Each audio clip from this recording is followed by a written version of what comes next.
ఈ ప్రయాణం ఇంకొక పక్కన చూస్తే జాతీయ స్థాయిలో కేంద్ర ప్రభుత్వాలు తీసుకున్న అనేక నిర్ణయాల్లో తెలుగుదేశం పార్టీ కీలక పాత్ర పోషించింది. What AP thinks today, India thinks tomorrow అనేది అనేక సార్లు ప్రూవ్ అయింది. విద్యుత్ సంస్కరణలు, ఓపెన్ స్కై పాలసీ, పీపీపీ విధానాల్లో మౌలిక సదుపాయాలు, ప్రజల వద్దకు పాలన, జవాబుదారీ వ్యవస్థ, ఇలాంటి అనేక విషయాల్లో మనం దేశానికి పరిచయం చేశాం. ఈ ప్రయాణం మరింత గొప్పగా సాగాలి. ప్రస్తుత టెక్నాలజీ యుగంలో ప్రజల అవసరాలకు అనుగుణంగా పార్టీ విధానాల్లో నూతనత్వాన్ని తీసుకొద్దాం. ఈ దిశగా కడప గడ్డపై జరుగుతున్న ఈ మహానాడు అనేక నిర్ణయాలు చర్చించి భావి తరాల భవిష్యత్తు కోసం కార్యక్రమాన్ని రూపకల్పన చేస్తామని చెప్పి కూడా నేను మీకు తెలియజేస్తున్నా. ఈరోజు ఒక్కసారి మీరు ఆలోచిస్తే ఈ మహానాడు భవిష్యత్తుని ఒక దశ దిశ నిర్దేశించే విధంగా ఈ మహానాడు ఉండబోతుంది. నేను ఒకే ఒక విషయం ఇక్కడుండే కార్యకర్తలకు, నాయకులకు విజ్ఞప్తి చేస్తున్నాను. ఈరోజు మనమందరం కూడా ఒక ఇన్స్పైరింగ్ టైంలో ఉన్నాం. టెక్నాలజీకి మెచ్యూరిటీ వచ్చింది. స్వాతంత్రం వచ్చిన తర్వాత 78 సంవత్సరాల్లో ఏమి అభివృద్ధి జరిగిందో రాబోయే 22 సంవత్సరాల్లో అంతకంటే రెట్టింపు అభివృద్ధి జరిగే అవకాశం ఉంది. దీనికి కారణం ఈ దేశంలో ఉండే ప్రజలే కారణం అని చెప్పి నేను మీకు తెలియజేస్తున్నా. ఆ దిశగా ఈ మహానాడు ఒక చరిత్రలో మిగిలిపోతుంది.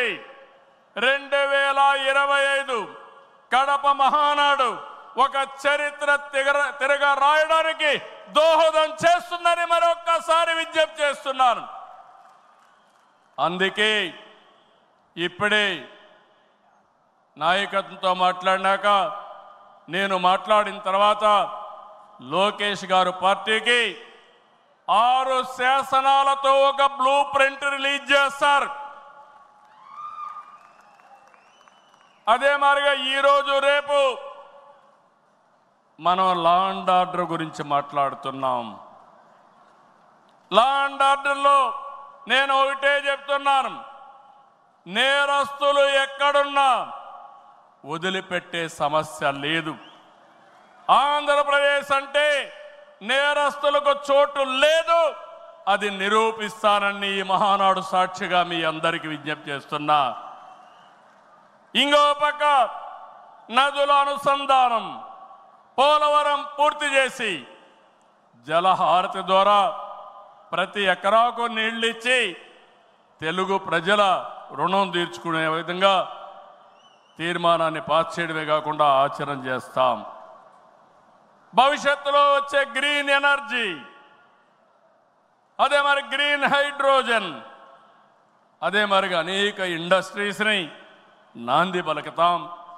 అదే మరిగా ఎక్కడికక్కడ ఏవైతే లాజిస్టిక్స్ ఉన్నాయో రోడ్లు కానీ, రైల్వే కానీ, పోర్ట్లు, ఎయిర్పోర్ట్లు కానీ, అదే మాదిరిగా పోర్ట్లు కానీ, ఇంకో పక్క ఇన్లాండ్ వాటర్ వేస్ కానీ ఇవన్నీ చేసి ప్రపంచంలోనే లాజిస్టిక్స్ కాస్ట్ తగ్గే విధంగా మన ఆలోచనలు ఉంటాయని చెప్పి నేను మీకు తెలియజేస్తున్నా. ఇంకో పక్కన మీరు చూస్తే ఆ రోజు నేను హైటెక్ సిటీతో హైదరాబాద్లో ఐటీ ప్రారంభించాను. ఈ మహానాడు ద్వారా, క్వాంటమ్ వ్యాలీ ద్వారా ఆర్టిఫిషియల్ ఇంటెలిజెన్స్ కూడా ప్రాధాన్యత ఇచ్చి తెలుగు జాతిని ముందుకు నడిపిస్తామని చెప్పి నేను మీకు తెలియజేస్తున్నా. ఇంకో పక్కన ఇటీవలే స్వర్ణాంధ్ర విజన్ డాక్యుమెంట్ తయారు చేశాం. కేంద్రం ప్రధానమంత్రి గారి నాయకత్వంతో వికసిత్ భారత్ తయారు చేస్తే మన రాష్ట్రం విజన్ డాక్యుమెంట్ కింద స్వర్ణాంధ్ర 2047కి తీసుకొచ్చాం. మీరు ఒకసారి చూస్తే 2.4 ట్రిలియన్ యుఎస్ ఎకానమీ ధ్యేయంగా పెట్టుకుని ప్రతి ఒక్కరి ఆదాయం 55 లక్షల రూపాయలు ఉండేట్టుగా దాని కార్యక్రమం రూపకల్పన చేశాం. మన సంకల్పం ఒకటి, వెల్తీ హెల్తీ హ్యాపీ సొసైటీ మన విధానం. అందరికీ జీవన ప్రమాణాలు పెరగాలి, జీరో పావర్టీ మన సిద్ధాంతం. 2047కి జీరో పావర్టీ సాధించి దేశానికి ఒక దిశ నిర్దేశిస్తామని చెప్పి నేను మీకు తెలియజేస్తున్నా. ఆ తర్వాత P4 ద్వారా ఆర్థిక అసమానతలు తగ్గించే విధానానికి శ్రీకారం చుడతాం. దానికి కూడా ఈ కడప మహానాడులో చర్చ చేసి ముందుకు తీసుకుపోతాం. అందరూ ఆర్థిక అసమానతలు తగ్గించి ఆరోగ్యంగా ఆనందంగా ఉండడం మన విధానం అని చెప్పి కూడా నేను మీకు తెలియజేస్తున్నా.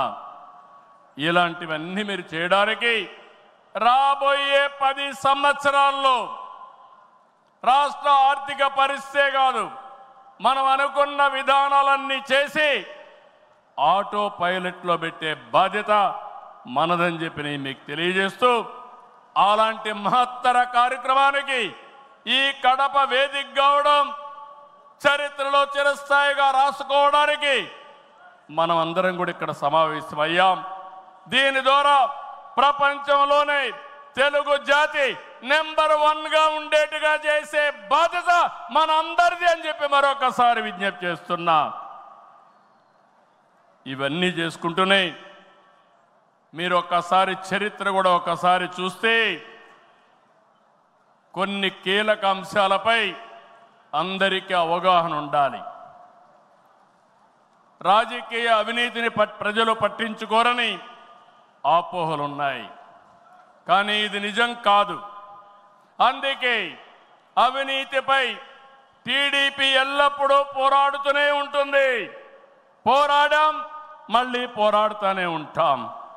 4 దశాబ్దాల ప్రయాణంలో అవినీతి పైన రాజీ లేని పోరాటం చేసిన ఏకైక పార్టీ తెలుగుదేశం పార్టీ.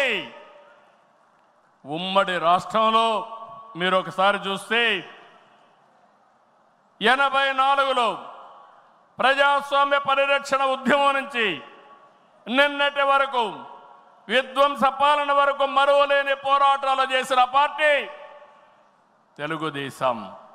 ఉమ్మడి రాష్ట్రంలో రాజా ఆఫ్ కరప్షన్ అనే పేరుతో లక్షల కోట్ల అవినీతిపై తెలుగుదేశం పోరాటం నిజమని సిబిఐ వంటి దర్యాప్తు సంస్థలు ఆ తర్వాత తేల్చే పరిస్థితికి వచ్చారు.